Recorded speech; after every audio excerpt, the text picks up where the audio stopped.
Hi everyone, my name's Aster, former student from Hershey Montessori, and tonight I want to share a story about my time there.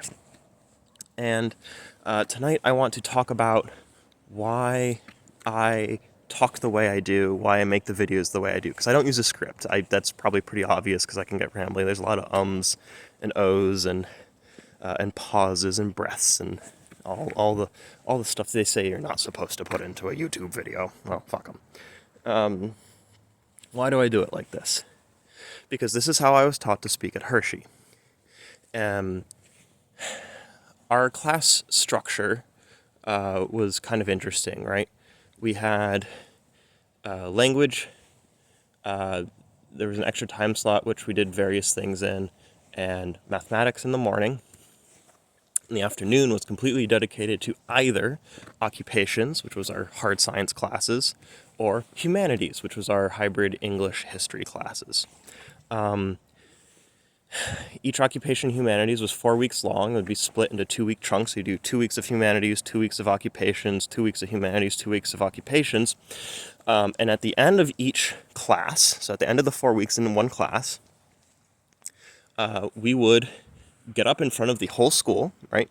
It was usually a Friday. Yeah, Friday morning would be dedicated to presentations. So we would get up in front of the class and we would talk about what we had learned, usually specifically the thing we studied for our final project in the class, and we would give a presentation to the school. Now, this presentation could be as simple as reading a report. They usually try to discourage that. They like want a little creativity, or if you're going to do that, like try and memorize stuff, right? Sometimes people put on skits. People held little symposiums with poster boards, and you could go around to the different tables and see what everyone was doing. There would be demonstrations in a lot of the occupations class. Like one of the physics classes was bridge building, right? So they actually built a bridge. I think they built 2 bridges on our property. So we went out and we learned a bit about bridge structure and bridge physics, and they showed us the bridge they built for the school, right? It was a little ATV bridge to get across the creek down by the sugar bush. And so I liked to do this. This is how I like to present, right? Is to just talk, because at the end of a class, let's see here, if it's 3 hours in the afternoon for 5 days a week for 4 days, that's 15 plus 15, 30, 60. That's 60 hours, I think. I checked my math. It's 60 hours with a subject material of pretty intensive study. Like, no one was forcing anything on us. We weren't sitting at desks, right? We could move around, take breaks, but we were all interested and engaged, partially because we got to focus in on specific parts of what we were learning and get to focus on that. So I studied a lot of history of warfare stuff because I was super into that as a kid. Some people were really into clothes or to food. The final projects for occupations was a bit more. Everything was different, right? Because your project's going to be different if you're studying bees from if you're studying chickens from if you're studying simple machines or bridges or astronomy. Thank you. They did not teach us astrology. They taught us astronomy. Yeah, but then you would get up and you would speak.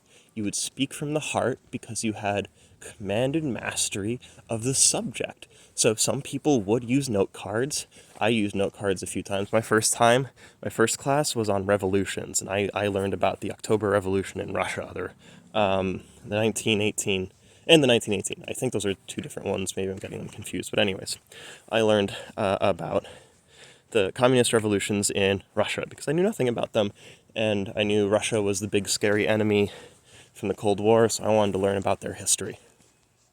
And I used note cards to give a speech on communism because that was the child I was. And everyone fell asleep except for the person who became my close friend while I was at the school. He thought it was fantastic. This is the guy from, he was the finance manager in 9th grade from my other video. And yeah, so we'd all get up there and speak from the heart. Very few times can I recall someone directly reading their report, their paper on whatever topic out. And the other thing is that even if you did that, there's always Q&A afterwards. There's always questions from the community about anything that got raised. And you would have to be able to answer those on the fly. And we did pretty well with those, I think. Sometimes we got caught off guard and we didn't know something. But if you didn't know something, someone else in your class probably did. So we'd all, stand up there in a group and share what we knew. So this was really cool, not only for teaching me speaking skills, for being able to just talk and sound intelligent and have, if not thought out, at least I hope well-reasoned stories and opinions and ideas that just kind of flow. It also, oh no, and then this happens, I lose my train of thought. This did not used to happen when I was younger. I think this is either medication or a trauma thing. I just fucking lose it. We were standing up there, we were sharing, see, we switch. For those of you who have seen my system videos, this is usually us switching internally, and we lose memory of the thing we were just talking about. It's very frustrating. Let's see if we can recenter and find that train of thought again.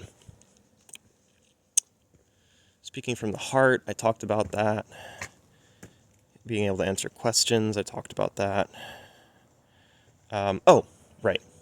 So, not only did I learn this, it taught me that information is only useful. It's most useful if you have other people to share it with, right?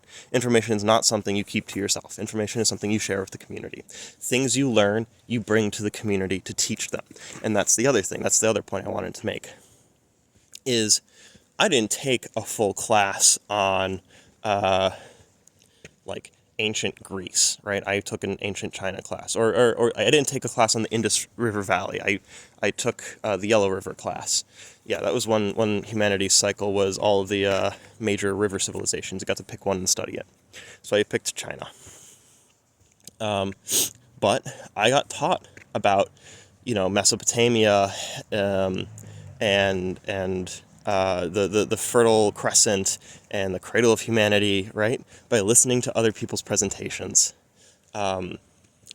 So it's not the same as taking a 60-hour class in the topic, but you learn something. You come away knowing more than you did before.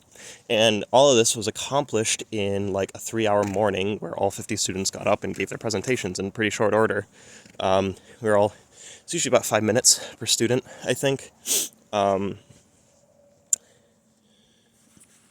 it was phenomenal. And going into a more traditional high school and then college, pretty bog standard college, even albeit it was a pricey one.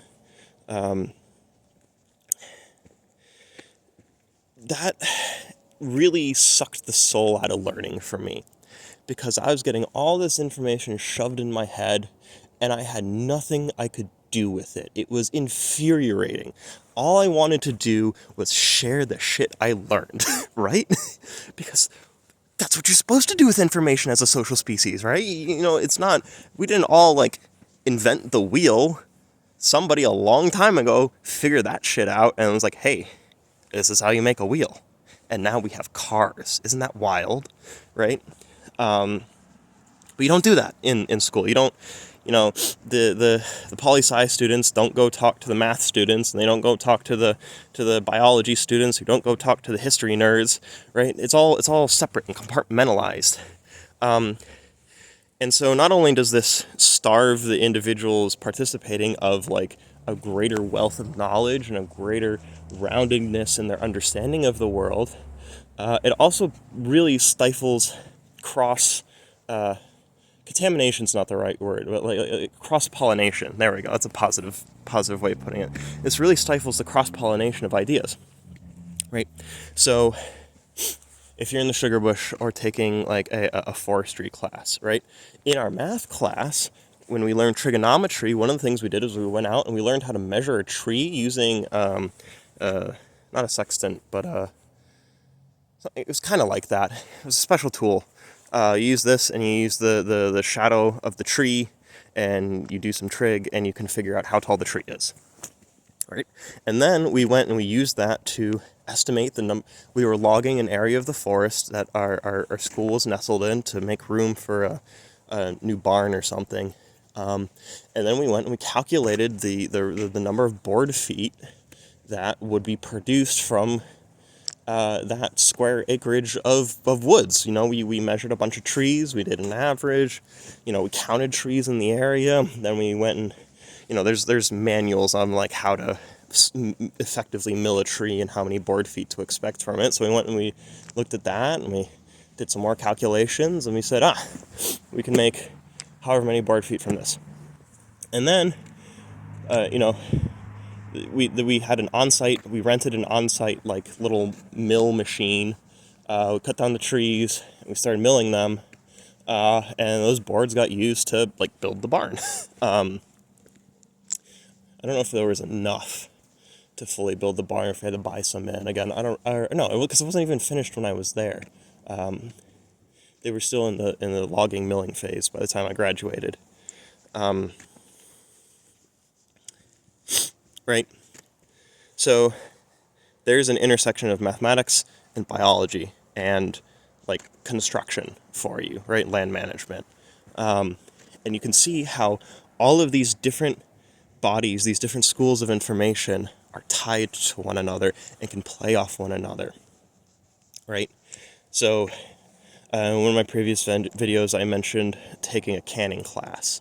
Not a canning class. I remember canning was one of the major things I did in it, so I remember that part really well. It was a food preservation class, right? And we learned microbiology. We learned, what's